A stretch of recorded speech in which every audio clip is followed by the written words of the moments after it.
राज बावा हा किरण पोलार्डचा रिप्लेसमेंट आहे का? मुंबई इंडियन्सचं सीझन यावर्षी संपलंय. पुढच्या वर्षी लवकर या एवढंच आपण म्हणू शकतो.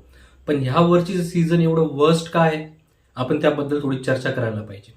3 मेन कारण आहेत जे मला वाटतं की मुंबई इंडियननी विचार करायला पाहिजे पुढच्या सीझनसाठी.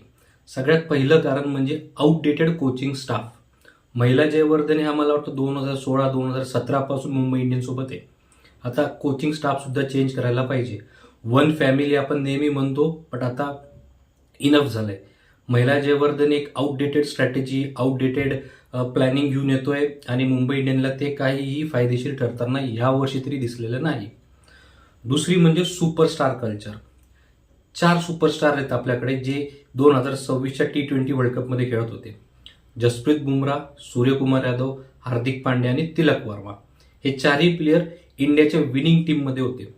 या 4ही प्लेयरांचा फॉर्म आपण या वर्षीच्या IPL मध्ये बघितला तर तो ॲव्हरेज होता. तिलक वर्माची एक 100 आली आहे, सूर्यभाऊची एक 50 आली आहे, जसप्रीत बुमराहच्या 3 विकेट आहेत.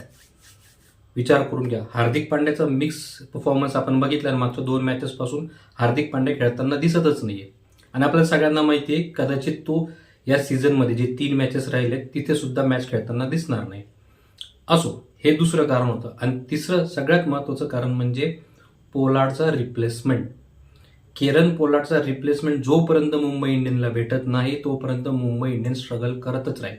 आज आपण बघितलं राज बावा होता, 7व्या नंबरवरती बॅटिंग करायला आलता. त्याच्या बॅटिंगमध्ये असं कुठेही दिसलं नाही की तो 6 मारू शकतो. यंग आहे, समजू शकतो आपण की अजून त्याला 1-2 वर्ष लागतील. पण मुंबई इंडियन मागच्या 6 वर्षापासून ट्रॉफी जिंकलेला नाही. त्याचं हे एकमेव कारण आहे की बाबा किरण पोलार्डचा रिप्लेसमेंट जोपर्यंत मुंबई इंडियन शोधणार नाही तोपर्यंत मुंबई इंडियन जिंकणार नाही. आणि सगळ्यात महत्त्वाचं कारण म्हणजे मुंबई इंडियनला ना पास्टमध्ये जी सक्सेस भेटली आहे त्या सक्सेसमधून निघावं लागेल. मुंबई इंडियन प्रत्येक वर्षी सीझनची सुरुवात अशी करते जसं काही लास्ट इयरचा चॅम्पियन मुंबई इंडियन्स होता. पण मुंबई इंडियन हे विसरतीये की शेवटची ट्रॉफी मुंबई इंडियन 2020 मध्ये जिंकली होती. आज 6 वर्ष होत आहेत मुंबई इंडियनकडे ट्रॉफी नाही आहे. मुंबई इंडियनला याचा नक्की विचार करावा लागेल. तुम्हाला काय वाटतं, मुंबई इंडियन कुठे कमी पडतीये? नक्की सांगा.